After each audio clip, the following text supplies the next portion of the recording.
ایک عورت کو اللہ تعالی ہر سال ایک اولاد سے نوازتا، مگر چند مہینے بعد وہ بچہ انتقال کر جاتا، لیکن وہ عورت ہر بار صبر کرتی اور اللہ کی حکمت سے راضی رہتی تھی، مگر اس کے صبر کا امتحان طویل ہوتا گیا، اور اسی طرح ایک کے بعد ایک اس عورت کے 20 بچے انتقال کر گئے۔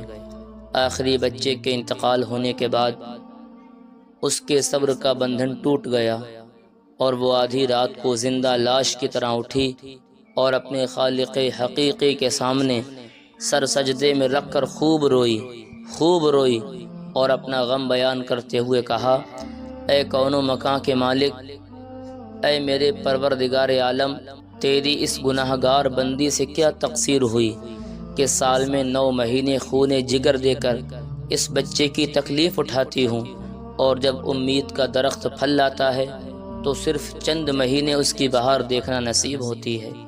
آئے دن میرا دل غم کے حول کا شکار رہتا ہے کہ میرا بچہ پروان چڑھے گا کہ نہیں۔ اے دکھی دلوں کے بھید جاننے والے رب، مجھ بے نوا پر اپنا لطف و کرم فرما دے۔ روتے روتے اسے اونگ آ گئی اور وہ سو گئی۔ خواب میں ایک شگفتہ پر بہار باغ دیکھا جس میں وہ سیر کر رہی تھی۔ سیر کرتے کرتے اس نے دیکھا کہ سونے چاندی کے اینٹوں کا ایک محل بنا ہوا ہے، اور اس محل کے اوپر اس عورت کا نام لکھا ہوا ہے۔ باغات اور تجلیات دیکھ کر وہ عورت خوشی سے بے خود ہو گئی۔ محل کے اندر جا کر دیکھا تو اس میں ہر طرح کی نعمتیں موجود تھیں، اور اس کے تمام بچے بھی اسی محل میں موجود تھے جو دنیا میں انتقال کر گئے۔ بچوں نے اسے وہاں دیکھا تو خوشی سے جھوم اٹھے۔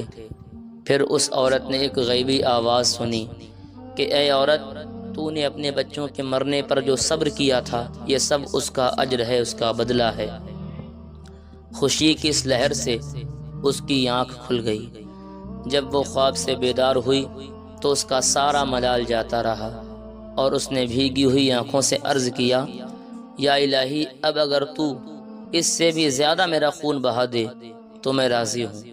اب اگر تو سینکڑوں سال بھی مجھے اسی طرح رکھے تو مجھے کوئی غم نہیں، کیونکہ یہ انعامات تو میرے صبر سے کہیں زیادہ ہیں۔ تو میرے دوستوں، انسان کو ہر حال میں صبر کا دامن تھامے رکھنا چاہیے، کیونکہ یہی چیز انسان کو اللہ تعالیٰ سے قریب کرتی ہے۔ اور اللہ کا فرمان بھی ہے قرآن مقدس میں، ان اللہ مع الصابرین، بے شک اللہ صبر کرنے والوں کے ساتھ ہے۔